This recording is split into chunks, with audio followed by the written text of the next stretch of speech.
Shabbat Shalom. Shalom. The Parsha for Passover is known to be one of the most interesting and important passages in Jewish text. It's no secret that the story of Exodus is well known by Jewish and non-Jewish people alike. But while you have doubtless heard all about it, a fresh perspective on what certain events could mean is beneficial. First, though, what happens throughout the Parsha?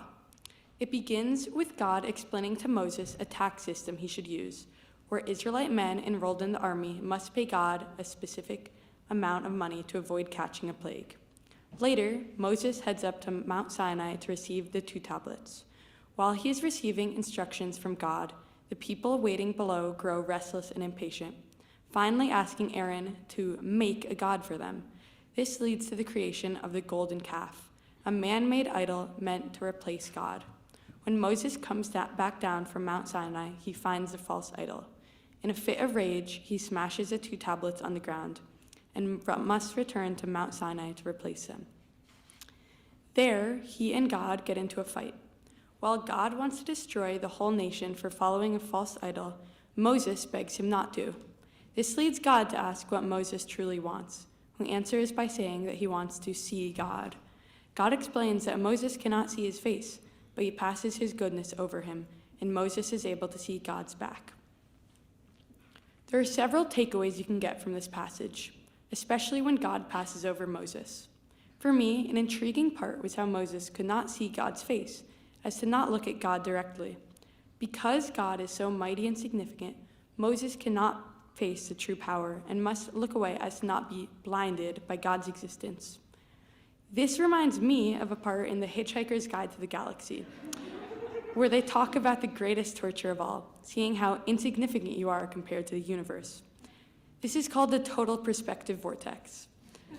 The man who made it wanted to get back at his wife, who would often nag him. He showed his wife herself in relation to the whole infinity of creation. To his shock, it completely destroyed her brain.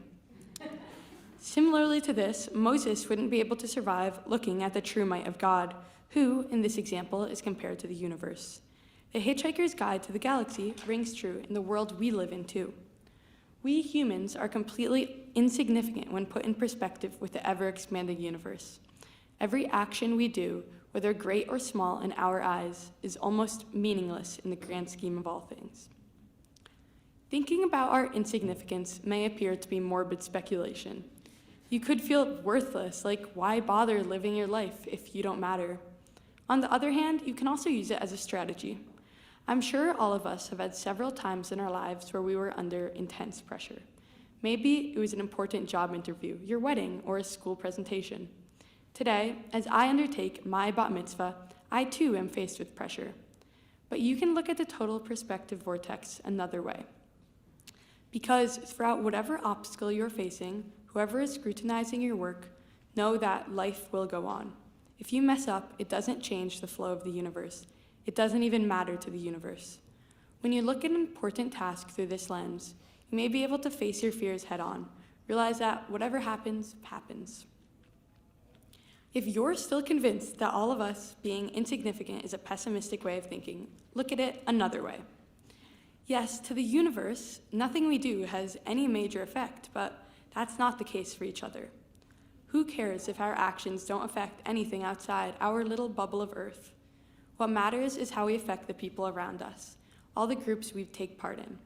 There are so many communities we belong to, whether it's school, neighborhoods, friends, families, clubs, or a place of religious sanctuary like a synagogue. If you think back to when God passed over Moses, he passed not his face, but his goodness over Moses, feelings of empathy, mercy, and kindness.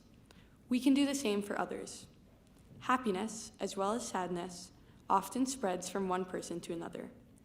Peer pressure can cause you to change a part of you that you like or dislike in many ways. How you act and what you say matters. This is why it's important to try your best to have a positive impact on others. While all of us are meaningless compared to the universe, we are of great importance to each other. Shabbat Shalom. Shabbat Shalom.